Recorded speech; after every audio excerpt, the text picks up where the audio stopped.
Subscribe करें historic Hindi YouTube channel को और दबाएं इस बेल आइकन को ताकि आपको मिल सके हमारे लेटेस्ट वीडियोस की अपडेट सबसे पहले।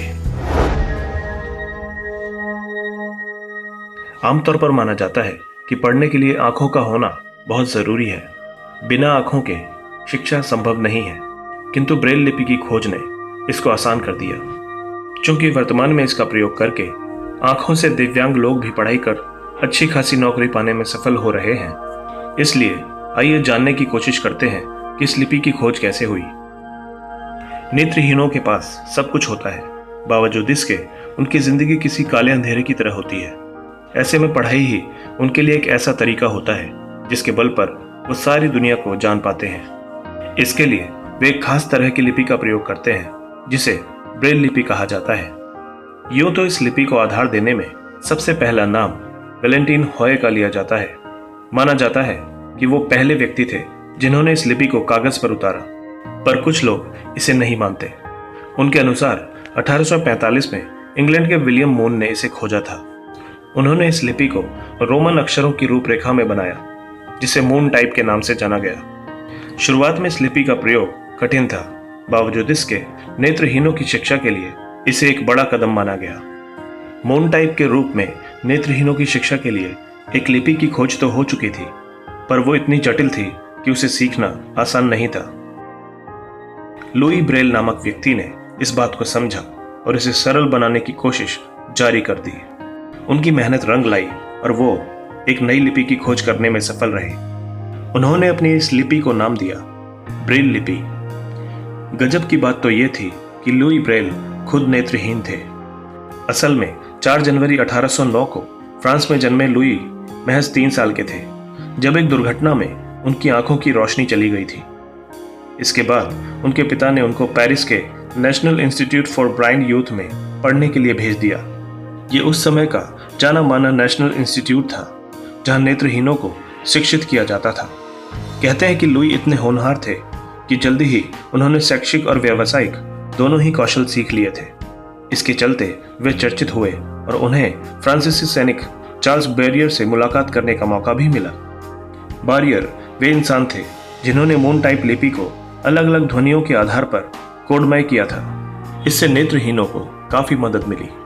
लुई ब्रेल ने इस लिपि को उपयोगी समझा और जल्द ही सीख भी लिया।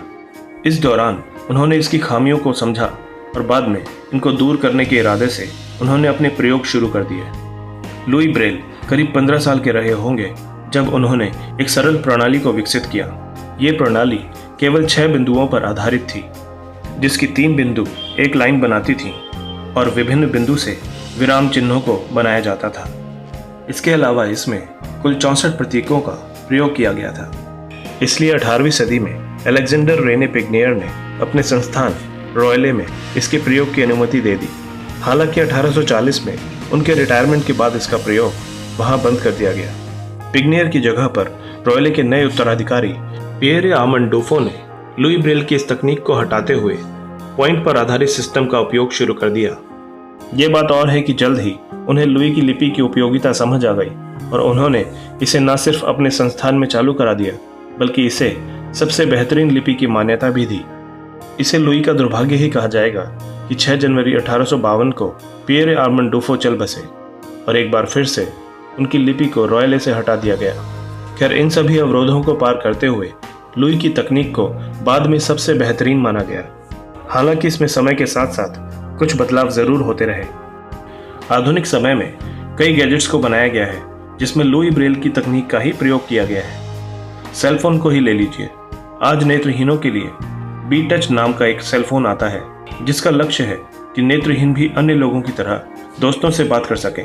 यह एक टच स्क्रीन फोन है। इसकी स्क्रीन में ब्रेल लिपि का प्रयोग किया गया है। इसी क्रम में नेत्रहीनों के लिए खास तरह की स्मार्ट वॉच भी बनाई गई है जिसको कोरियाई देश में बनाया गया है। इस स्मार्ट वॉच में भी ब्रेल लिपि का प्रयोग किया गया है। ऐसे में यह कहना गलत नहीं होगा कि ब्रेल लिपि आज के युग में नेत्रहीनों के लिए एक वरदान से कम नहीं है।